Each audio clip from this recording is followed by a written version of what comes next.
اعوذ باللہ من الشیطان الرجیم بسم اللہ الرحمن الرحیم ربی یسر ولا تعسر وتمم بالخیر۔ سب سے پہلے آپ سے ریکویسٹ ہے کہ اگر آپ نے اس چینل کو ابھی تک سبسکرائب نہیں کیا تو اسے سبسکرائب کریں، شیئر کریں، لائک کریں اور بیل آئیکن لازمی پریس کریں تاکہ آپ کو ہر نئی آنے والی ویڈیو کا نوٹیفیکیشن موصول ہو سکے۔ جزاک اللہ۔ آج میں جس موضوع پر بات کروں گا وہ ہے حقوق العباد کا عجیب واقعہ۔ حضرت مولانا مفتی محمد شفیع صاحب رحمہ اللہ ایک مرتبہ ریل میں سوار ہونے کے لیے اسٹیشن پہنچے، لیکن دیکھا کہ جس درجے کا ٹکٹ دیا ہوا ہے اس میں دل دھرنے کی جگہ نہیں ہے اور گاڑی روانہ ہونے والی تھی اور اتنا وقت بھی نہیں تھا کہ جا کر ٹکٹ تبدیل کروا لیں، تو مجبوراً اوپر کے درجے کے ایک ڈبے میں سوار ہو گئے اور خیال یہ تھا کہ ٹکٹ چیک کرنے والا آئے گا تو ٹکٹ تبدیل کرا لیں گے،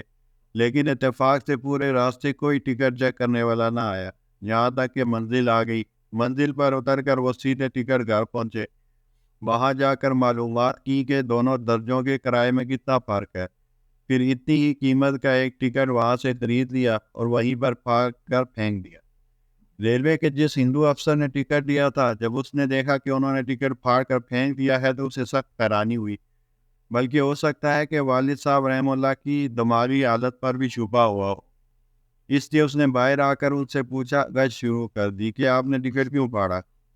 والد صاحب نے اسے پورا واقعہ بتایا اور کہا کہ اوپر کے درجے میں سفر کرنے کی وجہ سے یہ پیسے میرے ذمہ رہ گئے، ٹکٹ خرید کر میں نے یہ پیسے ریلوے کو پہنچا دیے، اب یہ ٹکٹ بیکار تھا اس لیے پھاڑ دیا۔ وہ شخص کہنے لگا کہ مگر آپ تو اسٹیشن سے نکل آئے تھے، اب آپ سے کون ظاہر کرائے کا مطالبہ کر سکتا تھا؟ والد صاحب رحمہ اللہ نے جواب دیا، جی ہاں، انسانوں میں تو اب کوئی مطالبہ کرنے والا نہیں تھا، لیکن جس حقدار کے حق کا مطالبہ کرنے والا کوئی نہ ہو، اس کا مطالبہ اللہ تعالیٰ ضرور کرتے ہیں۔ مجھے ایک دن ان کو منہ دکھانا ہے، اس لیے یہ کام ضروری تھا۔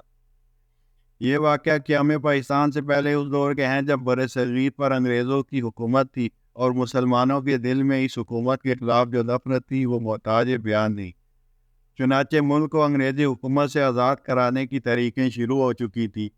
خود حضرت مولانا تھانوی رحمہ اللہ برملا اس خواہش کا اظہار فرما چکے تھے کہ مسلمانوں کی کوئی الگ حکومت ہونی چاہیے جس میں وہ غیر مسلموں کے تسلط سے آزاد ہو کر شریعت کے مطابق اپنا کاروبار زندگی چلا سکیں، لیکن انگریز کی حکومت سے متنفر ہونے کے باوجود اس کے قائم کیے ہوئے محکمے سے تھوڑا سا فائدہ بھی